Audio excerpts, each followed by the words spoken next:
New at 6, imagine you take your car to the shop, you never see it again. Or that you drop it off to get it fixed, and when you pick it up, it has fewer parts on it. Yeah, that is the reality for several people who trusted their cars with Montview Auto Body Repair. And some people haven't gotten their cars fixed yet or even back. Denver 7's Sally Mamdou spoke to the victims who are still suffering thousands of dollars of losses. They claim they have 61 years of experience, but now the city has shut their doors and customers say the jobs they promised to do on their cars is yet to be done.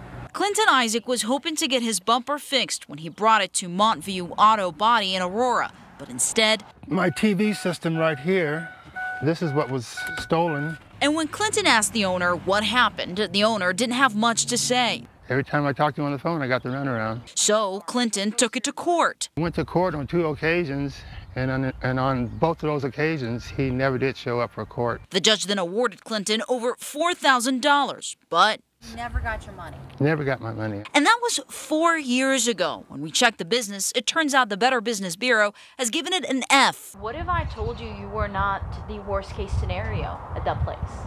I would believe you. We found out at least 8 people have taken the shop to court. Some are yet to be paid. Aurora police say people have complained to them about their cars disappearing once it's dropped off at the shop. We've assisted them, a lot of people, in getting their cars back. But not through filing criminal complaints, but through police driving around. In some instances, we've driven around and found them parked on public roadways. We asked police if it's a criminal offense. It turns out it's not. When you pay somebody to complete a service, to do body work, to do car work, you're sort of entering in a civil contract with them. The shop is now seized by the city of Aurora, and records show the owner is a man by the name of Dwayne Blaylock. We tried to reach him twice via phone with no luck. The number you dialed has been changed. Disconnected. Clinton isn't trying to reach the owner anymore, but he's still waiting on his $4,000.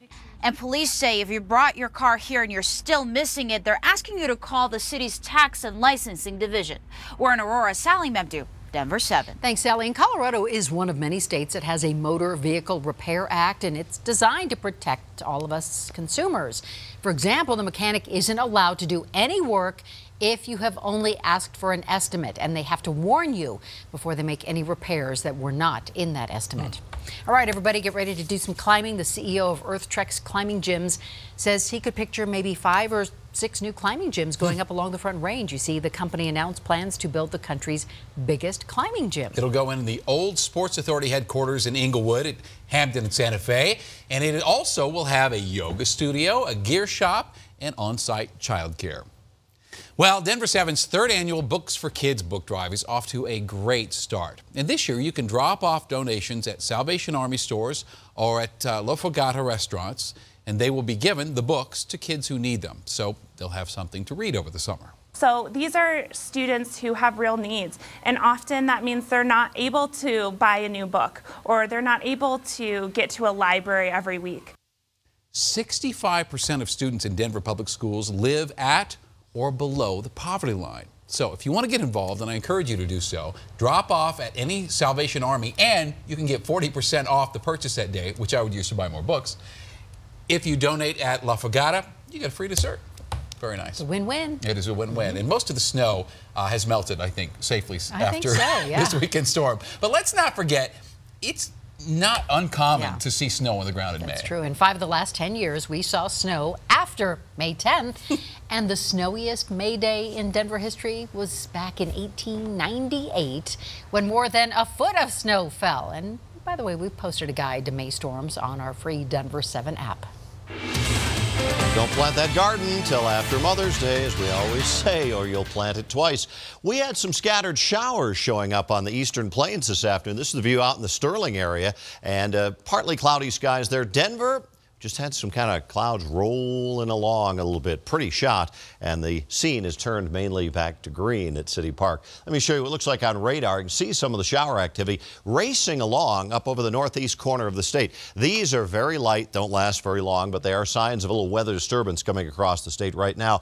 Across most of Colorado, we have dry conditions. It's just this little northeast corner and right up along the Continental Divide. Denver, our skies partly cloudy. It's 63 downtown, 62 at the airport, 30% humidity, pressure is steady, winds from the north, the dew point in the mid-30s. 64 was the high in this first day of May, 40 the low. Not far from the normals for this time. The extremes are 87 and 23. So this is a little weather disturbance coming through. It's kind of generous to call it a cold front, but it is a little weather disturbance. It'll swing through tonight. There's another one coming in behind it that will swing through later tomorrow, and still a third that comes in on Wednesday before our weather pattern really shifts into high gear for high temperatures later on this week. So for tonight, 35 in Denver, 38 Greeley, Akron, Fort Collins, 23 at Leadville. Along the Front Range, we'll see mostly mid to upper 30s at lower elevations, upper 20s to low 30s expected in the mountains. And we'll start out with some scattered clouds around, and watch tomorrow. There will be some scattered showers, especially after the noon hour. Mountains could actually pick up a couple inches of snow above 10,000 feet. A few thunderstorms late in the day out in the northeast corner. Highs will be upper 50s to low 60s northeast, mid 60s over the southeast. Metro area mostly a degree or two either side of 60 for lower elevations, and mostly in the 40s with rain and snow showers in the mountains. A few sprinkles possible early, 35 tonight.